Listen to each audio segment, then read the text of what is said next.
Welcome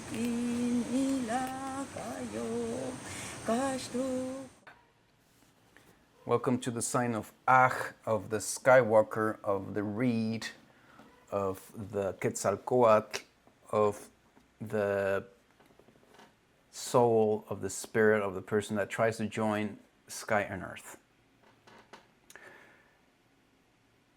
Thanks to the previous sign, we've kind of set the stage, the context to how this sign comes about.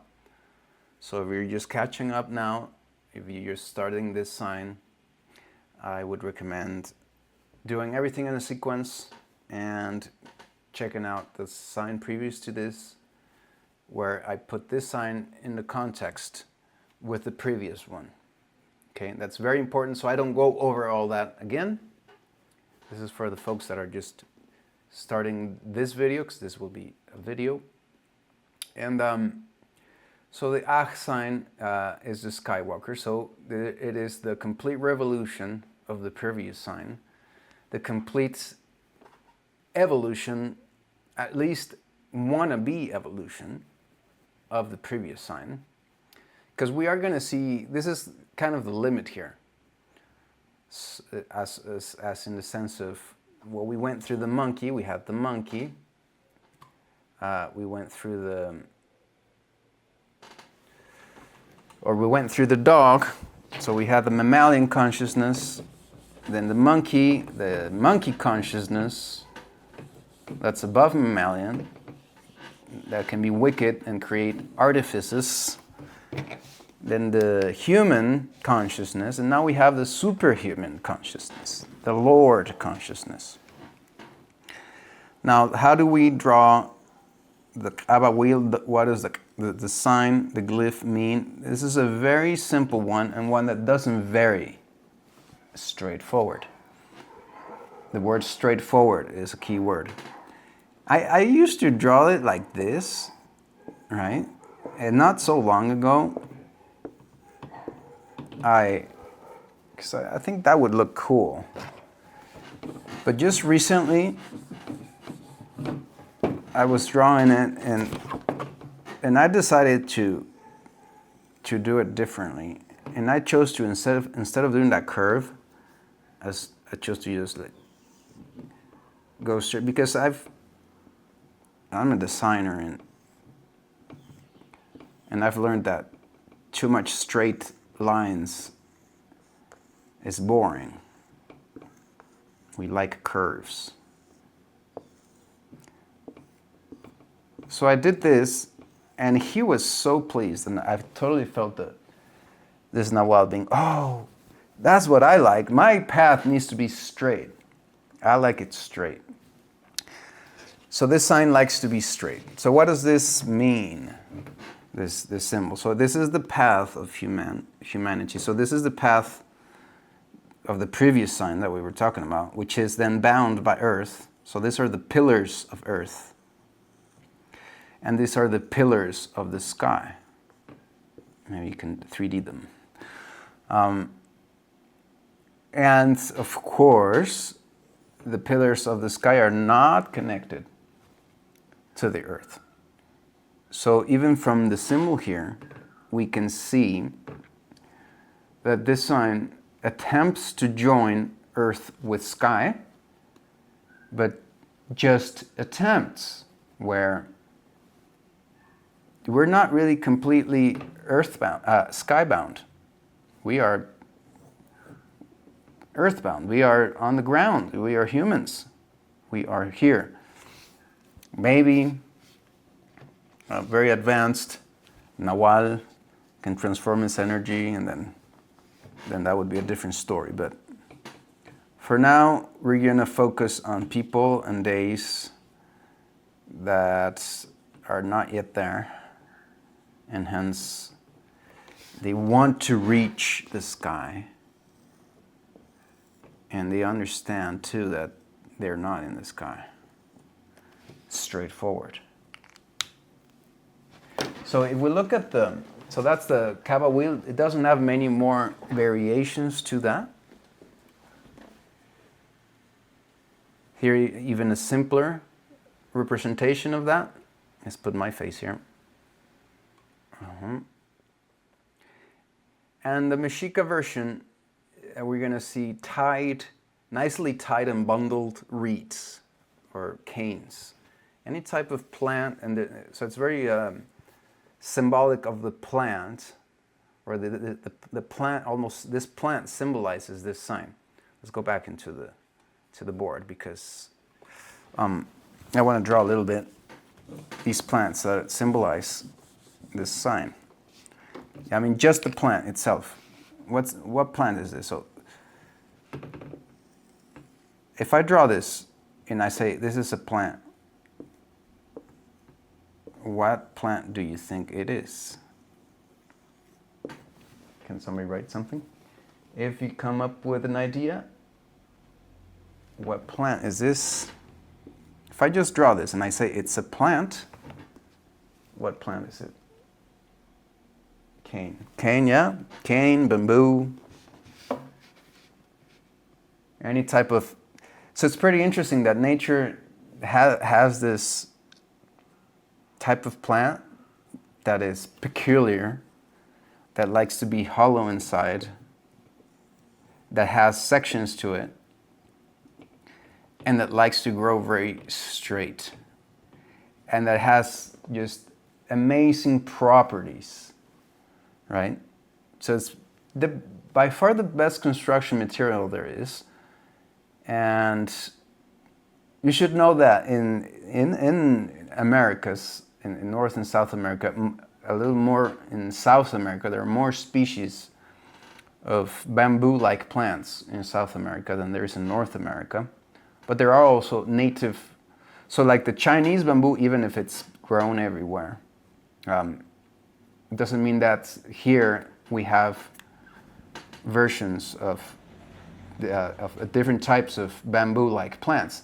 Very thin ones, thicker ones, different types of carrizos in Spanish, you know, carrizos. And they all have these amazing properties. You can make instruments out of them. You can make tubes out of them. I mean, it's a very natural technology.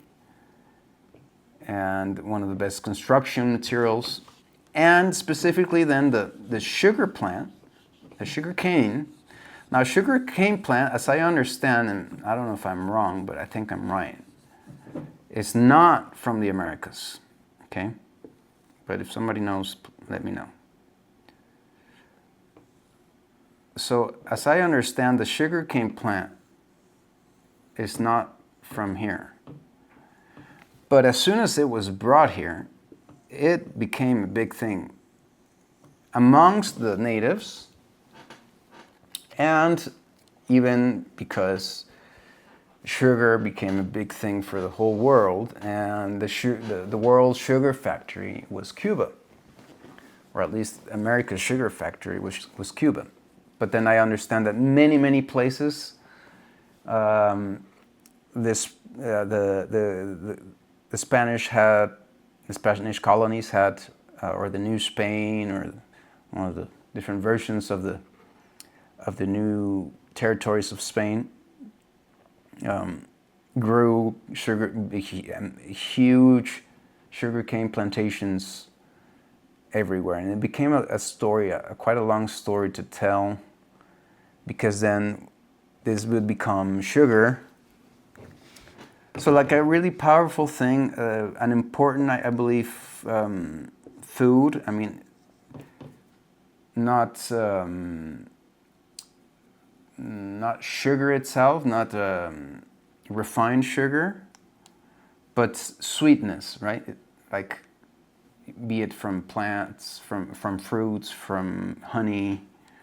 I believe that it is an important thing, even though I find a lot of scientific arguments against glucose. And I do believe that maybe we have a little bit too much of it, but then I do believe that we need to compensate to the fact that we have so much stimulation of the brain now. Our intellectual demands are just a lot greater. We have a lot less time to just chill and just contemplate reality. We don't have a reality because we're stuck in squared human constructions. So we don't have, and that would be an argument for not, for why we compensate with things like cannabis, because then we don't have a natural, that the environment itself is not producing those natural cannabinoids that actually humans naturally produce. We're not being naturally soothed by the wind and by the feeling of the sand in our feet, etc. So we need to compensate that, and so we need to compensate the lack of well, not the lack of, but the fact that we are a lot more brain active with more sugars. So I believe that it is an important thing. It is the main thing in the design of my village, to contemplate the intake of sugars, because some people in this path of forming communities, self-sustainable communities, they take into seriously some of the medical research and nutritional research, and they demonize glucose altogether, and I don't like to do that. I don't demonize it. I do think that it is a lot healthier the more raw it is. So if you can take raw sugar, that's what I consume. I actually don't consume, like for example here I have, so this is a lemonade, right? But it looks kind of brown because it has brown sugar. Brown sugar is not raw sugar, and I do take raw sugar sometimes, or most of the time. Sometimes I just take brown sugar for the quickness of it. But I don't take refined sugar. I don't eat refined sugar in anything. So this plant became very big, and it brought about that thing, which is very big thing right now, that sugar. And the other big thing, guess what it is? Alcohol. You would think, what, alcohol? Well, yeah, guess what?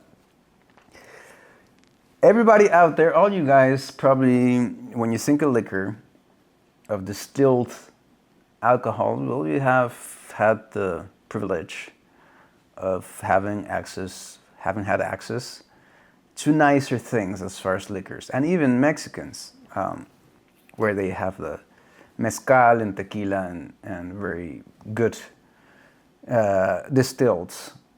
In Europe, you have whiskey, vodka. I think that it's quite good, but there's a big story in South America, in Bolivia, Peru, about how the natives were, there was big, huge cane plantations which anthropomorphized some environments, some regions. Like from a long time ago, those biomes became different, those ecosystems, because of these sugar cane plantations that were from the 16th century. And they used it as a way to make alcohol. They would have alcohol distilleries, and they would make 96 proof alcohol, and that's what is still drunk in places like Peru and Bolivia. That's what some natives drink. 96 proof sugarcane alcohol. And there's a long story about that, but I'm not going to tell you that story and how through that they fucked people up, okay?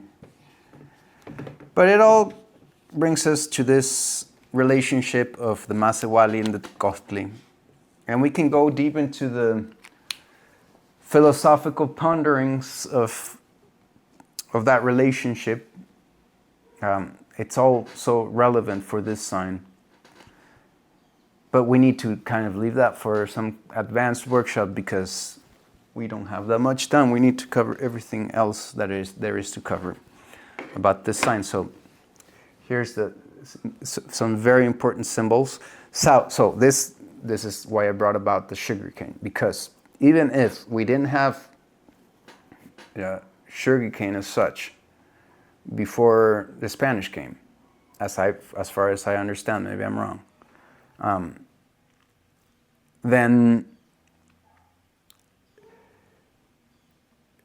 even if that's the case, modern natives, and as we can modernly interpret this sign, it is a very powerful plant to have as a symbol, because one of the key things that is said about this sign is that it's sweet. So that's one of the key words, key traits of people of this sign, the day of this sign, is being sweet. Okay? So there's two words, key words for this sign: straight and sweet, which are both traits of just the regular sugar cane plant. So that's why I don't have any troubles of adopting like a new species into the native paradigm here. So I would totally just speak about the sugar cane plant for this sign, okay? Even though maybe before the Spanish came, they were just referring to the reeds, to the other reeds, which maybe have only this trait. But then we get taught by native Maya about this trait, about this sign, that the people of this sign are very sweet, okay? Sweet people. Now, what is sweet? How are you a sweet person? How do you define being sweet? Well, one of the ways maybe that we can define being sweet is being straightforward. So that's like very sweet, right? I mean, if you're just like a person of this sign looking at the person of the previous sign would be just like, oh, that's the example of who I don't want to be. I don't want to be that twisted motherfucker. I'm a straightforward guy. I want to be straightforward. I want to just give it straight. I don't want to go through all those codes of human society. So that's one of the things that we can see about this sign and people of this sign. Well, it's pretty interesting because they're trying to. It's one of the signs of evolution. Okay. So here we start seeing that the fire, the intent signs start getting. This is a way more advanced version. This is the feathered version of the snake. This is the Quetzalcoatl sign. Okay, this is the feathered snake. So the snake that is elevating. So here we get the intent.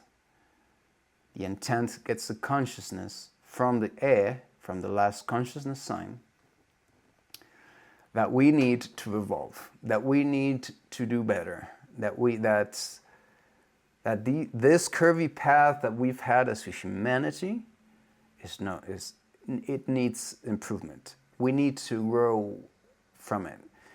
So all these ideas, right, of being conscious, of being having a constructive consciousness, everything that is practiced by Buddhism can be described by this sign. This is the signs of Christ consciousness, of the avatar, of somebody that is trying to go above and beyond the mishaps, the limits of humans and humanity. And we've had this relationship all along.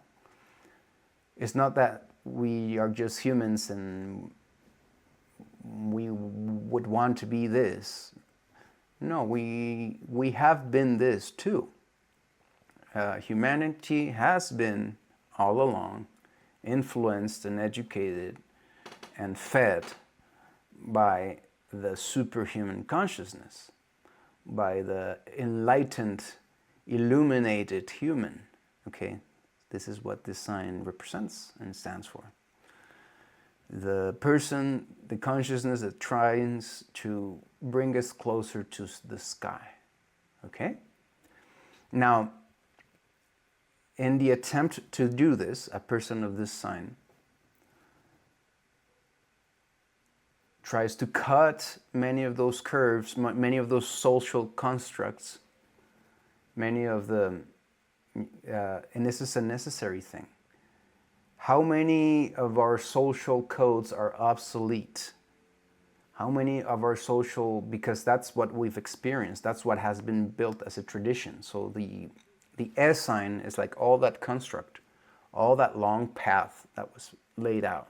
And that it's important that is there, because it's important that we're able to see where we came from and be able to go back into the memory and remember that earth signs, yellow signs are of memory signs. It's, the consciousness is memory. So it's great that we have this memory of what we've walked all this way and that we can access. We don't want to erase that. We want to have that memory. But then we want to eventually have our path be straight or straighter, or maybe even to start flying and stop walking. We do want that. We do want to make it better. We do want to overcome the illnesses, the problems, the negative experiences that we've had because we've had free will, because of the sign of free will. So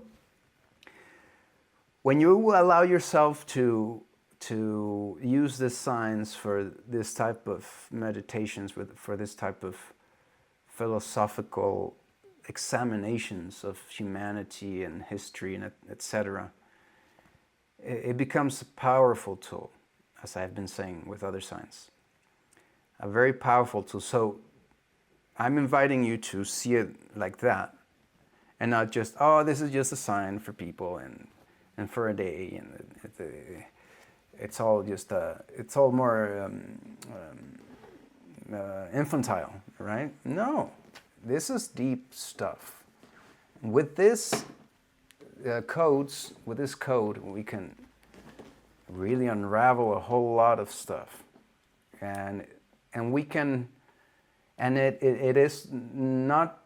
That's the other thing. It is a shamanic, animistic relationship. So each one of these signs, that's why we call them nawals, right? It is a spirit. It's a big, huge spirit, a big, huge entity, a big, huge archetype. And I like the fact that they're archetypes that, well, they all mesh together a wholeness. It's not like just random, some type of humanoid, angel-like type of archetype out there, right? No, they all work as a whole. They all relate to the other archetypes as a webbing, as a weaving, and we can actually relate to them. We can actually download stuff from them. We can actually work with them from a shamanic, animistic point of view or consciousness. So I'm always doing that invitation to do that, and that's why it would be great to have a more advanced workshop where we can do some more in-depth exercises and have more time with each one of the nawals. So for now, we're just giving the broad introduction, and so I've spoken about the meaning, what part of the process is this. Everything's a process, so this is the process where the human is becoming superhuman. The snake is becoming feathered. We're becoming the Christ consciousness. We're becoming the illuminated person. We all have this in us. And the part of the social projection I was mentioning, where we've had all the human experiences, but then we have to have this consciousness too of proposing to ourselves to evolve and overcome many of the human limits, experiences, and even traditions that we've had.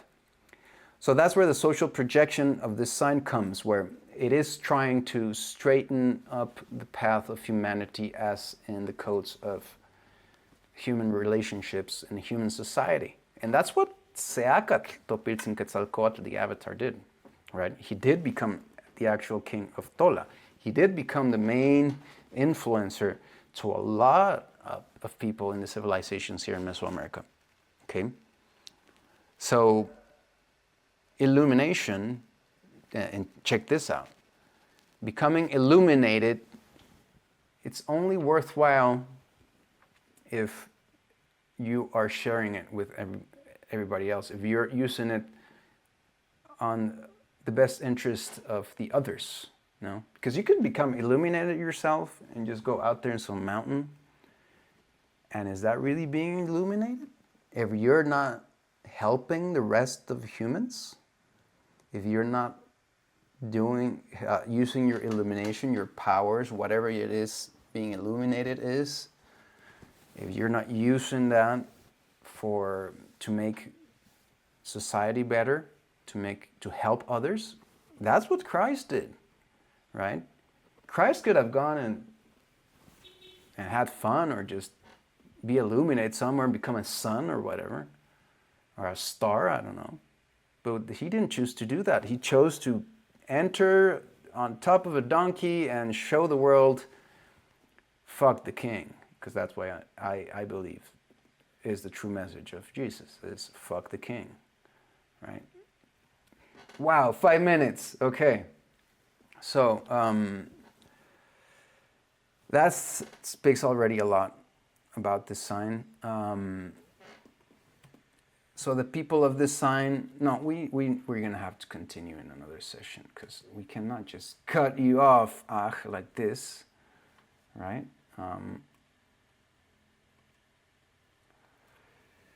Skywalker Lord spoke about the Lord, how that the Acatl, how now we could go deep into the discussion of how, because you know, how do we evolve the concept of that there can be leaderships, right, in the world? Do we need to just completely get rid of leaderships? Is our class wars because of, is our hierarchies bad? That's the question. And the answer I've gotten is no. Hierarchies are good. It's just what needs to happen is that they need to be uncorrupt hierarchies. If somebody in the hierarchy, even, and worse, if it's higher in the hierarchy is corrupt, then that's the point of the hierarchy. Somebody that is above you is there because he's doing the work for you. He is helping out. He's leading the way. He is opening the path. He's a trailblazer, right? And that's necessary. That's a good thing. And wolves do that, and many animals resort to hierarchies because, and even most mammals maybe, because it works. The one that knows better, hey, lead the way, because we're gonna get lost, right?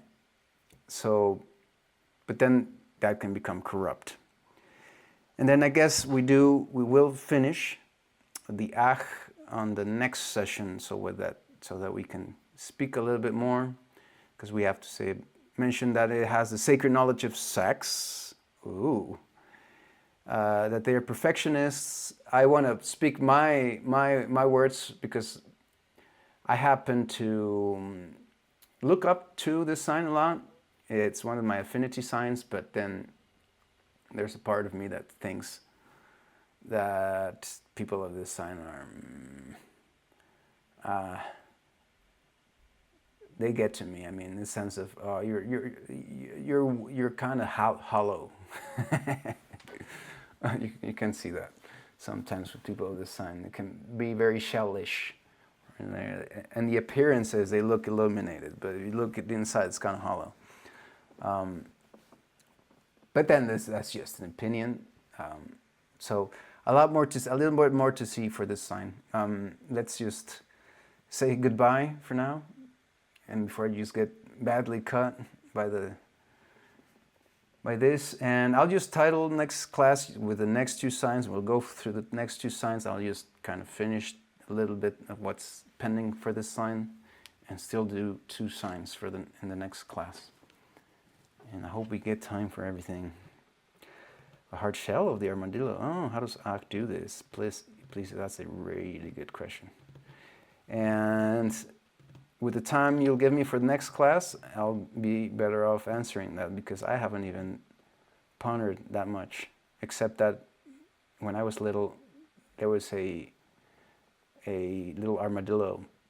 What do you call it when you have just the dead one that's desiccated? So that my dad had one. But he gave him a name, and it was such a big entity in the house, and we would always like speak to him, and maybe that has some answers for that question. The fact that I related to a dead armadillo when I was little. It wasn't so dead, it was actually pretty alive because we gave it so much life. And then there's a lot of things that natives do with armadillos, and I'll share some of that, and maybe that'll answer. There was the question, what does the armadillo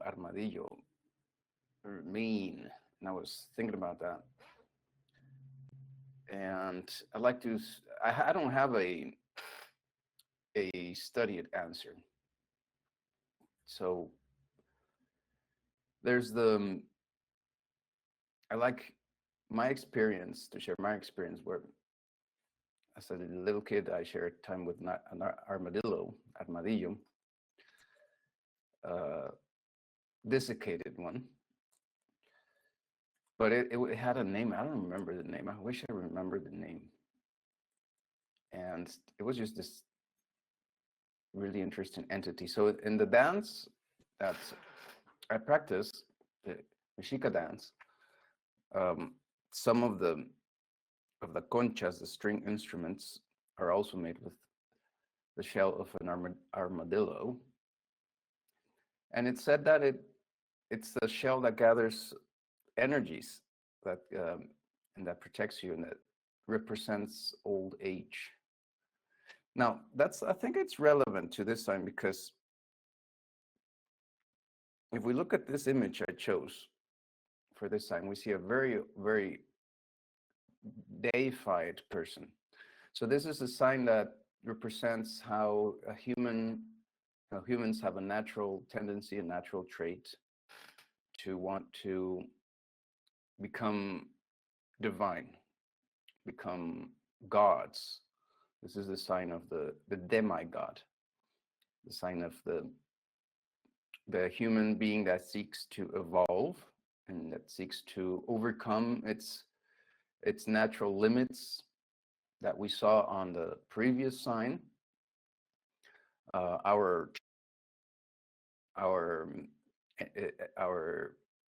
The curves in the road, where we are going one way and we could actually be going straighter, and yet we go in curves. So this is represented in all cultures by straight roads, by straight lines. This is maybe as well the coming of the concept of the square and the straight lines in the construction of temples and monuments. There's a very strong sense of practicality also associated with this sign. So this is interesting, where the sacred becomes the sacred, the divine, the evolved, the skyness, the sky information, the divine information, is not something that we seek to reach because it's nice, it makes us feel good or anything like that. No, it's because it is a practical thing. It makes our lives better. It makes our lives easier. It makes our lives straighter. It connects us. It makes it more practical even. So it's more practical to, if you want to get to one point to another point, to go straight than to take this long curvy road to that place. So there's a very practical sense, and that reflects in the personality of this sign. And I saw Wendy's here. Welcome, Wendy. So we've covered some of this in the last session. So I just have to finish this session and this sign, not the session, this sign, by saying that's what is all this practicality about? What is this? What do you think is something, a human trait that represents this sky-oriented mentality, this will to connect to the sky information and to sacred, and to want to straighten out and to want to be more straightforward and more honest and more practical, but at the same time that makes you less earthy, right? Less entangled by the forces of nature and of the earth itself. So you become more powerful against, because they're not bad. We've seen that the earth and the earth energies is not a bad thing, as it is. But we can get a little caught up, right? And just in our carnal existence, right? So this is kind of what is superficially taught in many religions and many spiritualities, where we do want to become, stick our heads above this earthiness, this groundedness. We do want to have some skyness, some connection to divine message, some connection to divine wisdom and knowledge. And this was crucial, and it's what represents the feathered snake, right? The snake that is elevating. So what is a natural trait? And you will be amazed at what the answer is to this. But let me read here. I'm only here for a short time. Okay. Well, don't miss the recording, though. Be sure to watch the recording. So does anybody have an answer? Does anybody can imagine what concept this is? If you do have an idea, write it down to see if you caught up to it, and to see if you can divinate what that is. So I'm going to say it. It's masculinity.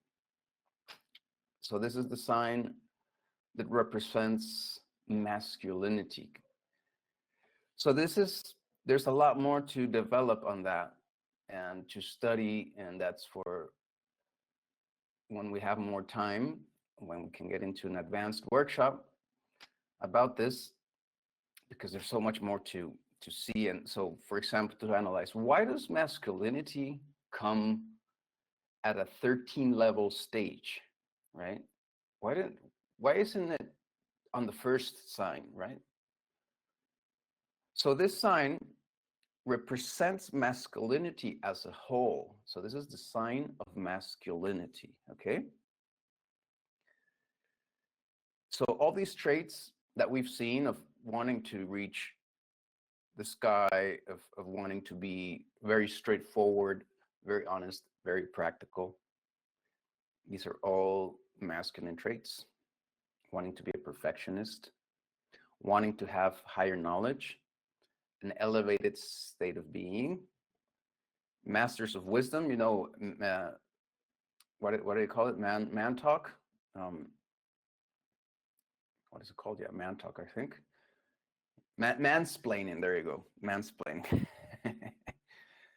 you know, it can be criticized, but it is a masculine trait. I mean, it is a masculine thing that we actually want to understand something as men. We actually understand things. And of course, then it becomes a blessing for those who don't understand it quite to get explained that thing that you understand now. So that's a very man trait, to want to explain things. So it's a very sacred thing too.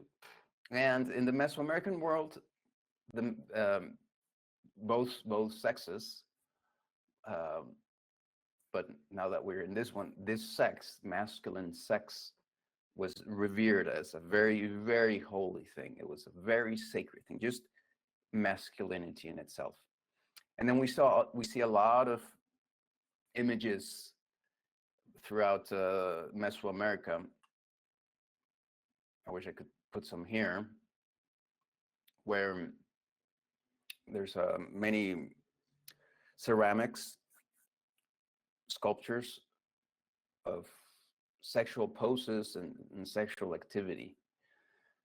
So and a lot of phallic statues as well. There's a lot of dicks sticking out in Mesoamerica, like in temples somewhere, like hard dicks around. A lot of hard dicks around. So that's not seen as a negative thing. That's a positive thing. Hey, come on, let's get out of that wussy kind of spirituality that demeans sex, and let's be practical about it. See how it's like the sacred is actually practical, because when I bet that any of you gals here have come to the situation where, hey, having a hard penis is not a bad thing, right? I mean, you want that. And it's not guaranteed, right? There has to be some excitement for that to happen, right? So it's not a bad thing. It's a good thing. It's a sacred thing. And Mesoamericans revered that through their sculptures and through many things, and in many other cultures too. So sexuality has never been a bad thing. So here you're going to see that that this sign represents this masculine sexuality. So maybe sexuality as a thing, and this is why I would have an advanced workshop to ponder on this, to develop on this.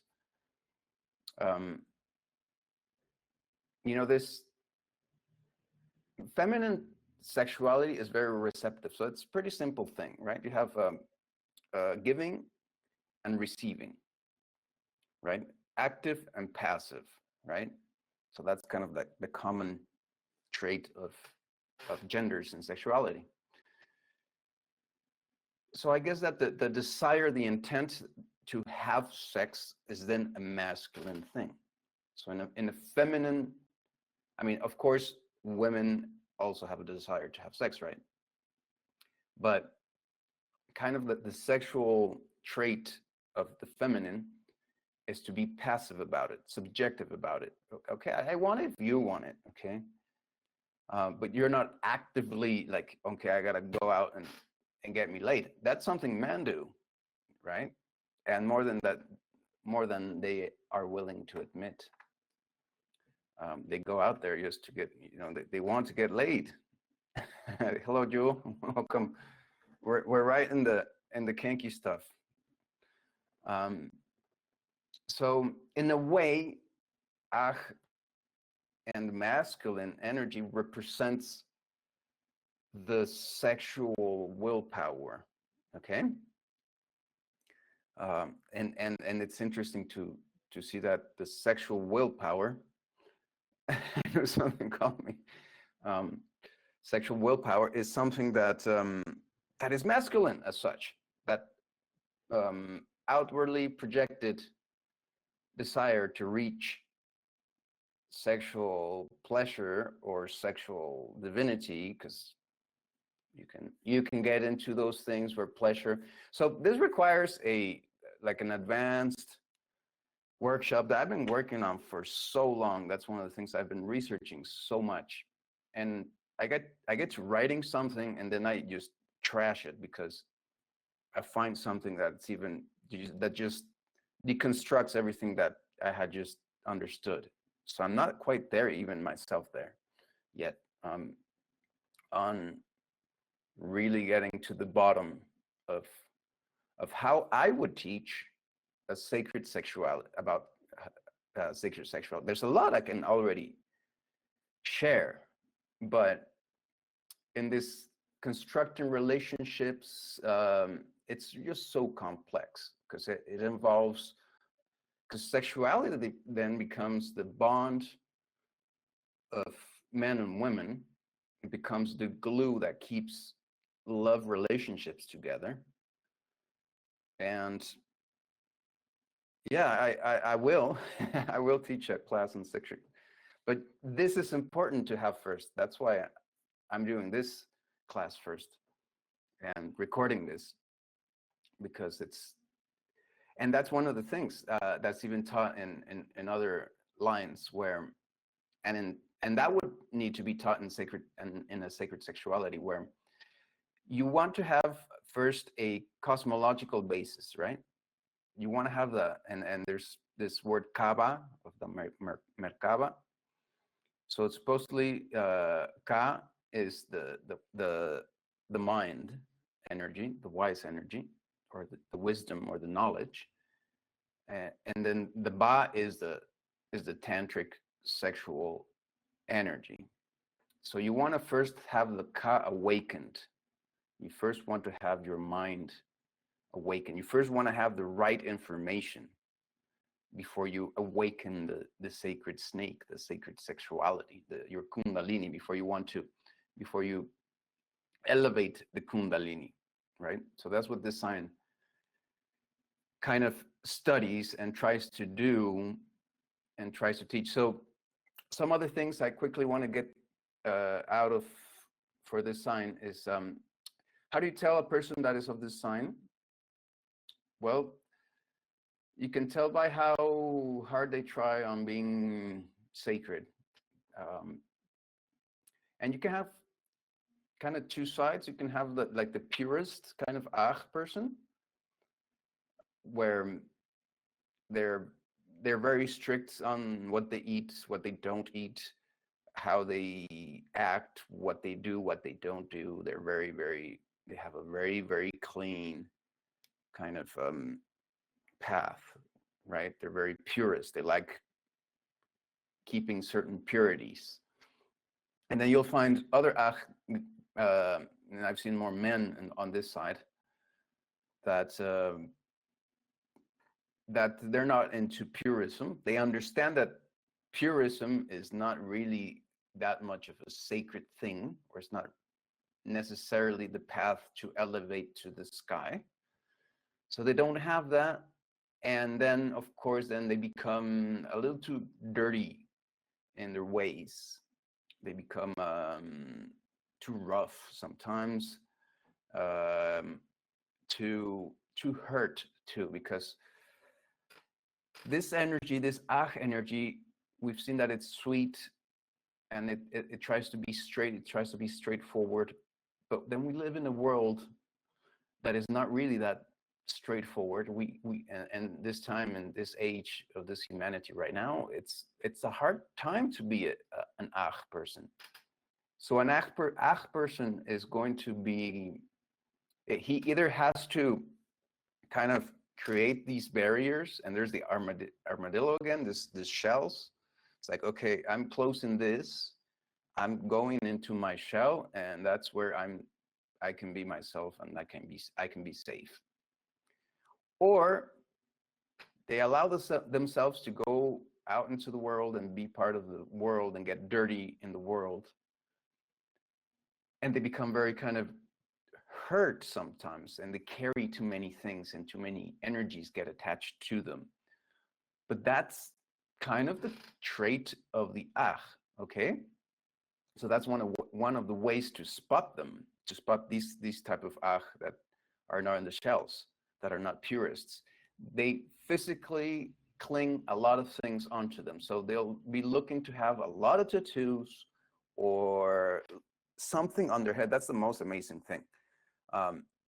So I'm not an this is an affinity sign. So I will sometimes wear things on my head because of a reason, like this Acatl has a reason. But I'm not the kind of guy that likes wearing things on my head. I don't go out if I'm just gonna be chill, going out for a walk or to have a coffee or to eat outside somewhere. I'm not into like wearing a huge costume to that place. That's very different from the Ach. The Ach loves wearing something, a costume, and specifically something tall on their head, something that will rise the size of their head.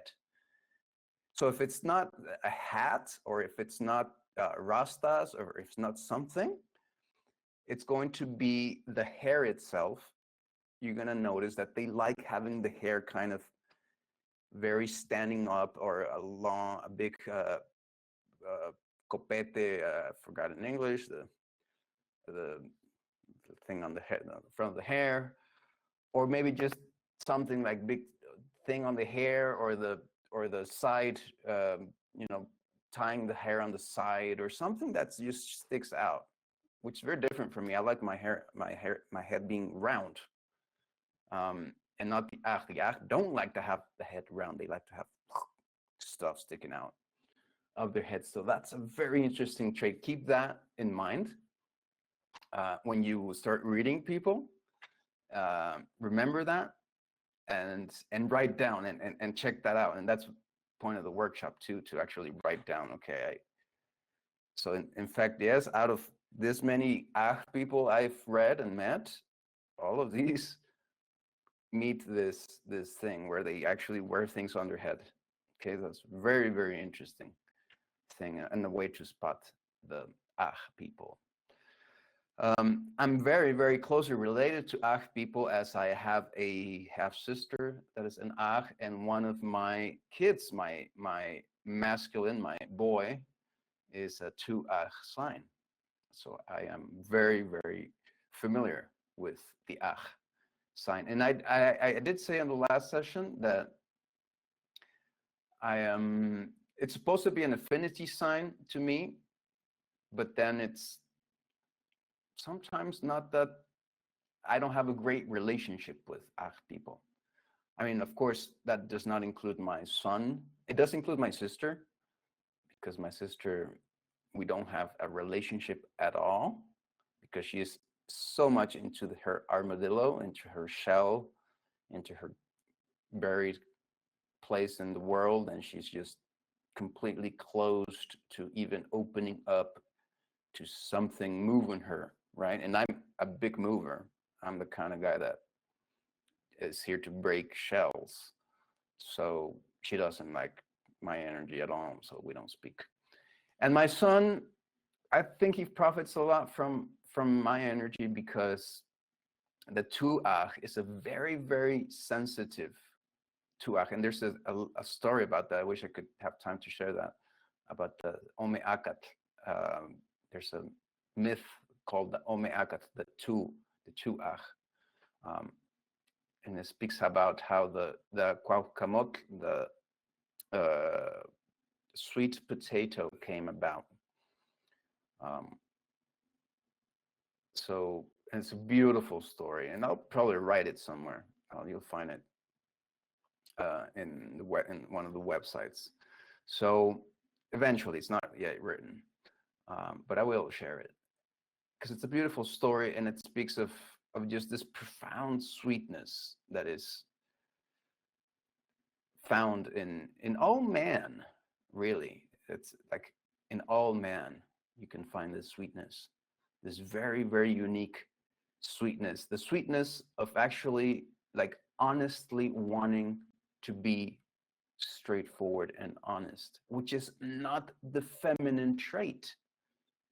Okay, it would, maybe this shocks you, but yes, in fact, the masculinity represents honesty, and femininity represents, in a way, dishonesty. Okay, and that's where we're gonna go next, into the next sign. But first, let's cover the Maya cross quite quick. So we have the Achkanimosh. I like to call this sign the Achkanimosh, because It's just something I did one day, and yeah. So anytime I find an Ach sign, I call them Ach Kanimosh, like a secret, like a magical word. I speak out to them, Ach Kanimosh. So it's conceived under the sign of Kan. It's Ach and Imosh. Ach Kan Imosh. It's a way to say Ach makes Kan do Imosh. Ach Kan Imosh. So Kan is the snake. So this conceives Ach in a very active sexual energy. So they're very sexually awake, very sexually curious, very curious about the exploration of pleasure, about the exploration of earthly carnal experiences, very much ego oriented, especially towards the infancy, but then it can vary according to the numeral. Okay, there's a big variance to whatever numeral you have a sign associated with. So, but that we're not going to cover each numeral with each sign. That would take 260 sessions for that. So we certainly don't have time for that. That's the point of the advanced workshop and the daily readings, etc. So that can vary, but in general, you do find certain traits of a lot of egotistical personality in the Ach, right? Very, very ego-oriented. As much as he is unable to reach the maturity of his sign, once they reach the maturity, they totally understand that, and they start really like overcoming that the ego, the snake, which can represent kind of the earth ego, right? The seeking of pleasure, the seeking of self-benefit, the natural reactive instinctual hunting for benefit without the consciousness and reflection of the effect that thing might have, right? That can be a good representation of the snake. So, but then they do become conscious, and they can become conscious of that. For example, my son, very, very early, he became conscious of that. And he's already very much into this part already. He's only 11 years old, but he is very much into the knowing that it's not all about self, the self, or seeking self things. He's all very much aware of that what he does has an effect, but then at the end of the day, you can't get rid of the snake. At the end of the day, you just elevate the snake, because you realize, and you want to take all of this into account. But then at the end of the day, it's still you wanting to have the best thing for you, right? The best energy for you, the best ambience for you, the best results, that you're in the best situation possible. And then of course you realize that involves having the best situation for everyone, not just yourself. And so you become less selfish in that way, but you're still seeking to have a good situation for yourselves. You can never get rid of the snake. So the Ach maybe understands that, and then what he seeks to do as a destiny is to expand that and make it into just big. They want to become big. So that's a trait that will show up towards either the end of the advanced age, or once they're very much grown up. Like my son still doesn't have that, like very distinctly, right? He is very still humble. So you'll notice that Ach signs can stay in that I don't want to be big kind of stage. I don't want big things. And then they go into a stage, once they go into their advanced stage of life, that can come at any age. That just depends on the person, on the soul, when they choose to grow up, or when the life and destiny allows you to grow up. And so you go into the stage where, wait a minute, I can do so much more. I can be so much bigger, right? Like, say, Acatl, Quetzalcoatl, like the avatars have done, like Jesus in any avatar. They all realized that they could do a lot more. That they reached their own illumination, but that's part of the setting necessary to do the next thing, which is how can I illuminate, how can I bless, how can I heal, how can I help my brothers and sisters? What can I do to help the world? So that can be manifested through the Imosh sign, okay? That would be the Imosh, this wanting of abundance. Now, but then there's a big variant in specifically that person. What is their soul into, right? Are they really into a service of the sacred, or maybe they're just into their own life pleasure? In that case, then the Imosh can be a dirty sign. The crocodile is not really that picky about dirty waters, and so you can see a lot of people growing into dirty kind of lives, right? Filled with dirty stuff, or just abundance of things, too many things. You might have too, like, clutter. If you have clutter sitting around, it seems dirty, right? But then that's kind of like an emo trait, having clutter. Okay, so the hemispheres, the deer on one side and the storm on the other side. So this is there you have these two kind of, maybe that kind of represents that variant I was talking about, where you can have like very oriented to one side, or of the being good to others and balanced, because Kech is balance, or the other side, which is storm is not balanced. Storm is chaos, right? So, but then there's power in chaos. So you'll have those. The Ach has those two powers. He can play any way he wants to play that. He can go into being very purist or very balanced, or he can play into being chaotic but powerful. And you'll see that the Ach people in that side, they totally show that personality. They're totally out projected, extroverted in that sense. They're not really extroverts, but they try hard to be. So they look kind of energetic, right? They can be very energetic, and very mean too, if they're using this hemisphere more.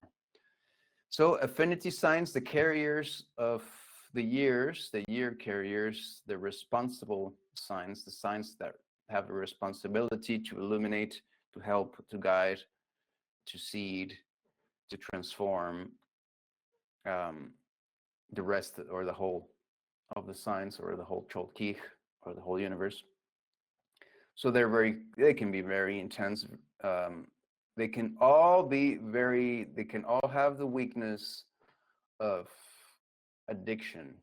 So addiction is kind of, this word addiction is, I have so much work to do with that word. It's a very bad word. Because we really want to talk about habits, not really addictions. Like, addiction has just a negative connotation, right? And in that, you don't want to use a word that just has a negative connotation. You want to get rid of, like, just stigmas, like preset stigmas. So if you think of habits, so we would speak of intense habits, very intense habits. For example, I have a very intense, and you can say very bad habit of liking deep night. Okay. I have owl everywhere in my signs. I have a nocturnal biorhythm, which is read by another Mesoamerican calendar that we're not going to have time to go into. It's pretty simple. I'll give you the key to that. It's what time you're born.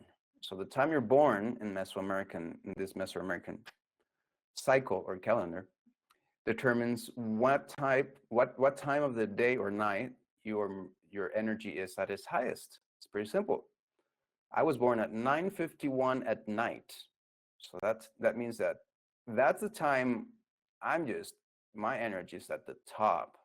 So I'm not thinking about going to sleep at 9:51. I'm barely getting started at 9:51 at night. So that's one of my big bad habits right there, is like not being a morning person. Sometimes I have to be, and when I have to be, I am, right? If I'm in the country, if I'm growing crops, if I have responsibilities, I'll take care of my responsibilities and I'll fix that. But if I don't, if I can have that, if I can fall back into my natural habit, I'll fall back into staying up late. That's very much of one of my negative habits. So this family tends to have strong habits. Let's call it that, not addictions, like strong habits. But it is one of their powers, okay? So that's why affinity families is important. And that's why it's an affinity family, because amongst the family, they'll understand that. So amongst my family, if I'm with people within my family sign, they will all understand how important it is to turn what apparently is called a bad habit into a good thing, into a power, okay? They understand that. So for example, Acatl, which is the one that is kind of has the biggest tendency towards substance habits,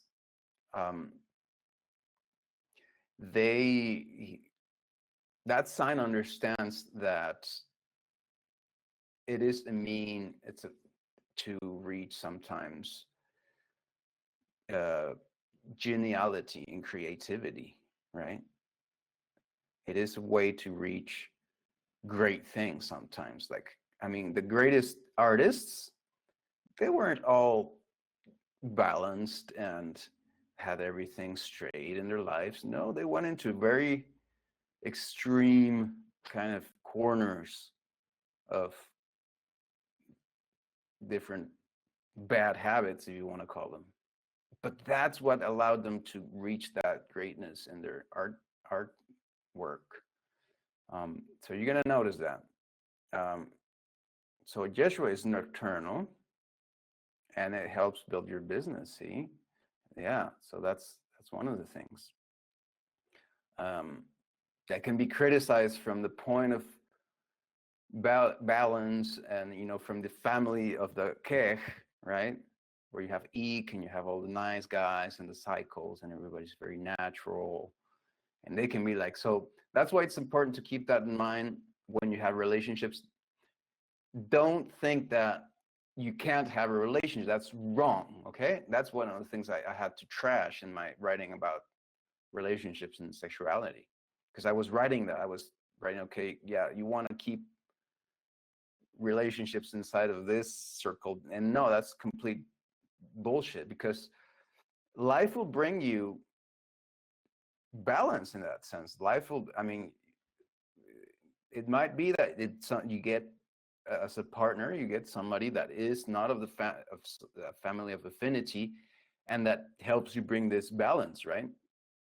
Because maybe if you have a relationship with somebody if you're one of these signs, and you have a relationship with another, well, maybe you both crazy ass motherfuckers, you would just go out and get killed or something, like two crazy guys together.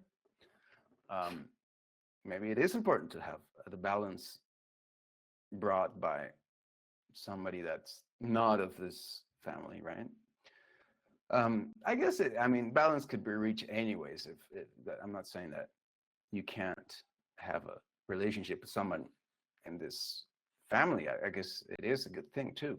It can be, but you understand what I'm saying. And I do want to say that we have to be a lot broader in what we conceive as a possibility in our relationships in general. Okay, we even have to expand beyond the social constructs if we want to find an actual plenitude in relationships and sexuality. Okay, that's a whole different ballgame. Or subject for another conversation. Yawatuhu pani encamuki